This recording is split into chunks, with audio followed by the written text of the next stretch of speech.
Good evening, and welcome back to the Infectious Madness of Dr. Dekker. At midnight each day. On Valentine's night. Time as you know it freezes. 20 minutes past 10. Keep up, Doctor. Thinks we're going to smother her in her sleep. I'm a grave digger, Doctor. I was at home. David is my husband. All on my lonesome. Stabbed him with a steak knife. Nothing changes. I'm a qualified angel of death. When I'm dancing, You get this day over and over. Hilda. I black out. I don't think she's got long. And Laurie just... Naked on the beach. Hannah. Is that it for today?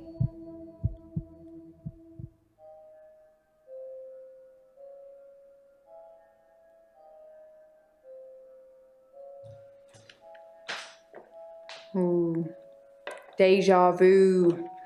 Are you sitting in exactly the same place I left you last night? Oh, that's where it all starts, Doctor. Anyway, do you think you can fit me in today? Looking at the diary, it's just the usual suspects, and you must be getting sick of them already. I've got this for you, too. It's some more footage from Professor Alderby that was hiding away. Well, come find me if you need anything. How are you today? Hello again, Doctor. I had a bit of a shaky loop incident, but let's not talk about it. Yesterday, I set fire to Hannah's clothes in the garden. I just wanted the day to move forward. I instantly regretted it. And lo and behold, here we are, a new day. Hannah's clothes are a pile of ashes. Why did you burn Hannah's clothes? I've kept almost all of her stuff as she left it. It's just the clothes. I've decided to burn those yesterday, so here I am. Hannah loved clothes. Every season, she'd donate her entire wardrobe to some charity or another, and only buy stuff she loved.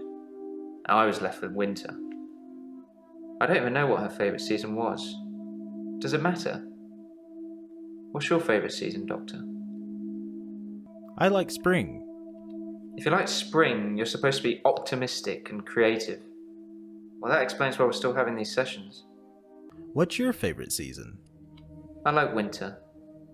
Being snowed in with Hannah, just the two of us. That's paradise. What charity did Hannah donate her clothes to? Hannah was forever giving to charity. Her things, her time, our money. I actually suggested a charity that Dr. Dekker mentioned called Mindstretch Outreach. What is Mindstretch Outreach? Mindstretch Outreach arranges programs for gifted children. It's for poor, clever kids who can't afford private education. It's not much of a charity, I guess, but it certainly ends up with a lot of clever people who are thankful to the people running it. Which, in this case, is Dr. Dekker. Dr. Dekker ran Mindstretch Outreach? I think Dr. Dekker set up Mindstretch Outreach so that he could influence the minds of children at an early age, getting them to believe they could be anything they wanted to be. Since his death, it's been disbanded. No more minions of Dr. Dekker. Why do you think the children were his minions? It just felt like he was growing this child army of intelligentsia. What were you doing on Valentine's Day? I was at Henley Church on Valentine's Day, visiting Hannah's grave. It was the anniversary of her death. Her parents wanted a huge funeral with all the trimmings. Hannah would never have come for it. It does give me somewhere to visit. I got to write the epitaph. What was the epitaph? We walk alone without our angel. Are you religious? I'm not religious, but when I wrote Hannah's epitaph, I knew her parents would want some acknowledgement of the great bearded one. But she was an angel to me. She was an angel to everyone. Tell me about your mother. She's dead. Thanks for bringing that up. How did your mother die? She stopped breathing. I don't know. I was 6. Something to do with her lungs. When did you leave Henley Church? I left Henley Church about 11 o'clock on Valentine's Day. I was talking to an archaeologist who said it uncovered some fossils resembling a strange cephalopod-like creature. Strange place to find an octopus, really. What? Do you think I've got something to do with Dr. Dekker's murder? Maybe you should ask your assistant who Dekker saw that day. What's a cephalopod? It's a sea creature, like an octopus. I suppose they find dinosaur bones everywhere. Just because we're on land now doesn't mean millions of years ago this place wasn't at the bottom of an ocean. What happened with the archaeologist? She was interested.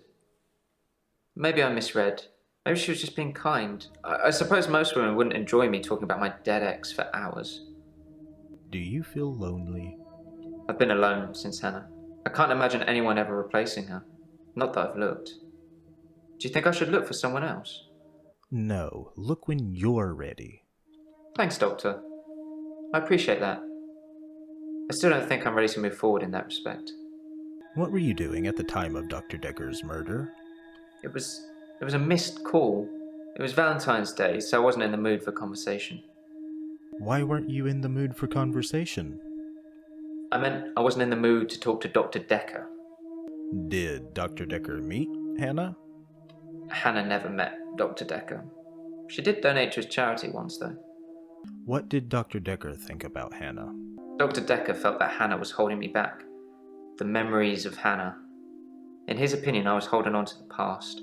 So I guess he cursed me, if that's even a thing. He cursed you? Yes, Dr. Dekker cursed me.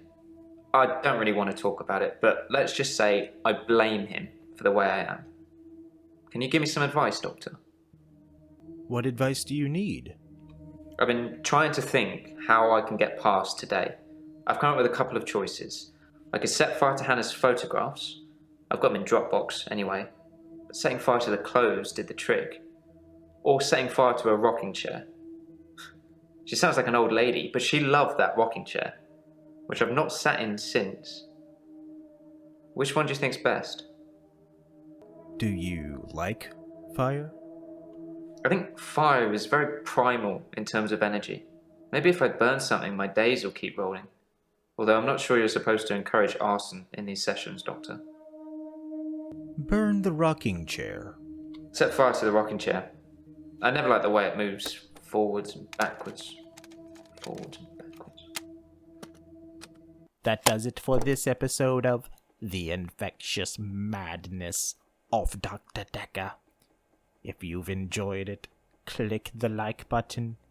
And if you want to see the next episode, subscribe. Remember, a stash isn't the hair on your lip, it's the source of your power.